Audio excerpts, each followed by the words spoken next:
All right, I just saw the back crack challenge, and that is just scary. I am a chiropractor. I'm Dr. Nacho, and please don't do that if you don't know what you're doing. That last video that I saw, the guy had to go back on YouTube or wherever he saw it to go see if he's doing it right.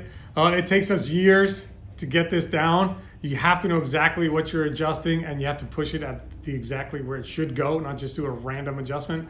Be very careful. I've seen multiple patients in my practice where I have to fix what other people that they try to do because they saw it on TikTok or YouTube. So please don't do it. Be careful. Go see a chiropractor. They know what they're doing. It took us years to get there.